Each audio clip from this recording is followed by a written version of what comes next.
ಯಾವುದೇ ಒಂದು ಊರೊಳಗೋದು ಏನಪ್ಪ ಅಂತ ಹೇಳಿದರೆ ಆ ಊರು ಸಮೃದ್ಧಿಯಾಗಿ ಇರಬೇಕು ಅಂತ ಹೇಳಿದರೆ ಹಿರಿಕರು ಒಂದು ಊರಿಗೊಂದು ಕೆರೆ, ಆಮೇಲೆ ಊರಿನ ಶ್ರೇಯೋಭಿವೃದ್ಧಿಗಾಗಿ ಒಂದು ದೇವಸ್ಥಾನ, ಅನುಕೂಲ ಇರೋ ಕಡೆ ಏನಪ್ಪ ಅಂತ ಹೇಳಿದ್ರೆ ಆ ಊರಿನಲ್ಲಿರ್ತಕ್ಕಂಥ ಜನರು ಮನೆಯಲ್ಲಿ ಜನಿಸ್ತಕ್ಕಂಥ ಮಕ್ಕಳು ಸುಸಂಸ್ಕೃತರಾಗಬೇಕು, ಶಿಕ್ಷಿತರಾಗಬೇಕಂತ ಒಂದು ಶಾಲೆ, ಇಷ್ಟಿದ್ದರೆ ಏನಪ್ಪ ಅಂತ ಹೇಳಿದ್ರೆ ಊರು ಸಮೃದ್ಧವಾಗಿ ಇದೆ ಅಂತ ಜನರು ಭಾವಿಸ್ಕೊಂಡು ಕೆರೆಗಳನ್ನು, ದೇವಸ್ಥಾನಗಳನ್ನು, ಶಾಲೆಗಳನ್ನು ನಿರ್ಮಾಣ ಮಾಡಿದರು.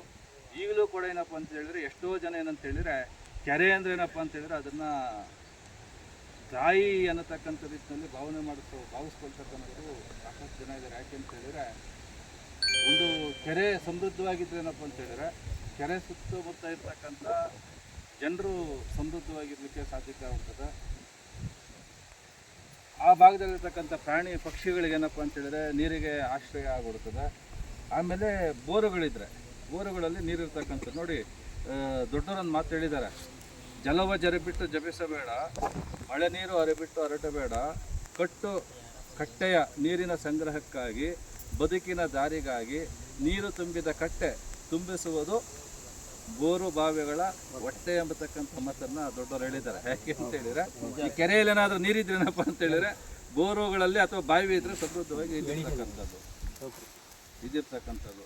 ನಾವೆಲ್ಲರೂ ಹೇಳ್ತೀವೇನಪ್ಪ ಅಂತ ಹೇಳಿದರೆ ಮನುಷ್ಯನಿಗೆ ಮುಖ್ಯವಾಗಿ ಏನಂತ ಹೇಳಿದರೆ ಅವನು ಆರೋಗ್ಯವಾಗಿರಬೇಕು ಅಂತೇಳಿದರೆ ಮನುಷ್ಯನಿಗೆ ಏನಪ್ಪ ಅಂತ ಹೇಳಿದರೆ ಗಾಳಿ ಬೇಕೇ ಬೇಕು. ಅದು ಯಾವುದು ಒಳ್ಳೆ ಗಾಳಿ, ಶುದ್ಧವಾದಂಥ ಗಾಳಿ ಬೇಕು. ಈ ತಾವೆಲ್ಲರೂ ನೋಡ್ತೀವಿ ಏನಂತ ಹೇಳಿದರೆ ನೀರು ಸಾಕಷ್ಟಿದೆ, ಆದರೆ ಇವತ್ತು ಇರೋ ನೀರನ್ನೆಲ್ಲ ನಾವು ಯಾರೂ ಕುಡಿಯೋದಿಲ್ಲ. ಶುದ್ಧವಾದಂಥ ನೀರೇ ಎದಿರ್ತಕ್ಕಂಥದ್ದು, ಶುದ್ಧವಾದಂಥ ಆಹಾರ. ಈ ಮೂರು ಯಾವಾಗಿತ್ತು ಅಂತ ಹೇಳಿದರೆ ಒಂದು 100 ವರ್ಷದ ಹಿಂದುಗಡೆ ಇತ್ತೇನೋ. ಯಾಕೆ ಅಂತ ಹೇಳಿದರೆ ಈಗ ಸಾಧಾರಣವಾಗಿ ಅಂತ ಹೇಳಿದರೆ ನೋಡ್ರಿ, ಈಗ ನಮ್ಮ ಪ್ರತಿಯೊಬ್ಬರ ಮನೆಯಲ್ಲೂ ನಮ್ಮ ತಾತ ಅಜ್ಜಿನ ನೆನೆಸ್ಕೊಂಡ್ರೆ ಅವರೆಲ್ಲರೂ ಏನಪ್ಪ ಅಂತ ಹೇಳಿದರೆ ಮನೆಯಲ್ಲೇ ಹುಟ್ಟಿದವರು, ಮನೆಯಲ್ಲೇ ಬೆಳೆದಂಥದ್ದನ್ನೇ ತಿಂದವರು, ಅವ್ರ ಊರಲ್ಲಿದ್ದಂಥ ನೀರನ್ನೇ ಕುಡಿದವರು, ಆ ಊರಲ್ಲಿದ್ದಂಥ ಗಾಳಿಯನ್ನೇ ಸೇವಿಸಿದವರು. ನನಗೆ ಭಾರಿ ಪ್ರಾಮುಖ್ಯತೆಯನ್ನು ಕೊಟ್ಟು ಏನಾಗ್ತಾ ಇದ್ದಾರೆ ಅಂತ ಹೇಳಿದರೆ ಎಲ್ಲರೂ ಕೂಡ ಏನಪ್ಪ ಅಂತ ಹೇಳಿದರೆ ನಿಮ್ಮ ಕೈಯಲ್ಲಿ ಎಷ್ಟೆಷ್ಟು ಸಾಧ್ಯತೆ ಇದೆಯೋ ಅಷ್ಟು ಮರಗಿಡಗಳನ್ನು ನಡ್ರಿ. 100 ಗಿಡ ನೆಟ್ಟರೆ 100 ಗಿಡನೂ ಬೆಳೆಯುತ್ತೆ ಅಂತ ನಾವು ಯಾರೂ ನಿರೀಕ್ಷೆ ಮಾಡ್ಬಾರ್ದು. 100 ಗಿಡ ನೆಟ್ಟು ಒಂದು 20 ಗಿಡ ಇಲ್ಲಿ ಬೆಳೆದು ಬಿಟ್ರೆ ಅದೇ ನಮ್ಮ ಸಾರ್ಥಕತೆ, ನಮ್ಮ ಕೊಡುಗೆ ಎಂಬತಕ್ಕಂಥ ನಿಟ್ಟಿನಲ್ಲಿ ನಾವೇನಂತ ಹೇಳಿದರೆ ಪೂಜ್ಯ ವೀರೇಂದ್ರ ಹೆಗ್ಗಡೆ ಅವರು ಮತ್ತು ಅವರ ಧರ್ಮಪತ್ನಿ ಮಾತು ಹೇಮಾವತಿ ಹೆಗ್ಗಡೆ ಅವರ ಮಾರ್ಗದರ್ಶನದಲ್ಲಿ ಈ ರೀತಿ ನಮ್ಮೂರು ನಮ್ಮ ಕೆರೆಗಳಂತ ಮಾಡಿಕೊಂಡು ಆ ಕೆರೆ ಅಂಗಳದಲ್ಲಿ ನಾವೇನು ಮಾಡ್ತೀವಿ ಅಂತ ಹೇಳಿದರೆ ಈ ರೀತಿ ಗಿಡಗಳನ್ನು ನೆಟ್ಟು ಗ್ರಾಮಸ್ಥರ ಸಹಕಾರದಲ್ಲಿ ಪೋಷಣೆ ಮಾಡ್ತಕ್ಕಂಥ ಕೆಲಸವನ್ನು ನಾವು ಮಾಡ್ತಾಯಿದ್ದೀವಿ.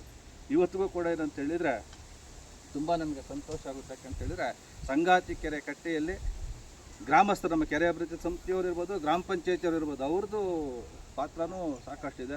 ಗ್ರಾಮಸ್ಥರು ಒಳ್ಳೆ ಸಹಕಾರ ಕೊಟ್ಟಿದ್ದಾರೆ. ಇವತ್ತೇನಂತ ಹೇಳಿದರೆ ಗಿಡವನ್ನು ನಾವೆಲ್ಲರೂ ಸೇರಿ ಇಲ್ಲಿ ನಾವು ನೆಟ್ಟಿದ್ದೇವೆ.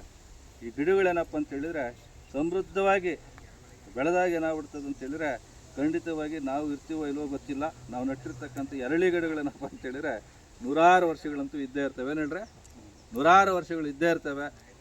ಈ ಭಾಗದಲ್ಲಿ ಯಾರಾದರೂ ಹೋಗ್ತಕ್ಕಂಥ ಪುಣ್ಯಾತ್ಮರು ಏನಂತ ಹೇಳಿದರೆ ಮಳೆ ಬಂದರೆ ಬಿಸಿಲು ಬಂದರೆ ಏನಪ್ಪ ಅಂತೇಳಿದರೆ ಈ ಮರದ ಕೆಳಗಡೆ ನಿಂತಿದ್ದಾರೆ ಅಂತೇಳಿದರೆ ಅವತ್ತೇನು ಮಾಡ್ತಾರೆ ಅಂತೇಳಿದರೆ ಅವ್ರು ಇದೇ ಮಾತನ್ನು ಹೇಳ್ತಾರೆ ಅಂತೇಳಿದರೆ ಯಾರೋ ಪುಣ್ಯಾತ್ಮರು ನೆಟ್ಟಿರ್ತಕ್ಕಂಥ ಗಿಡದ ನೆರಳಲ್ಲಿ ನಾವಿದೆ ಎಂಬತಕ್ಕಂಥದ್ದು.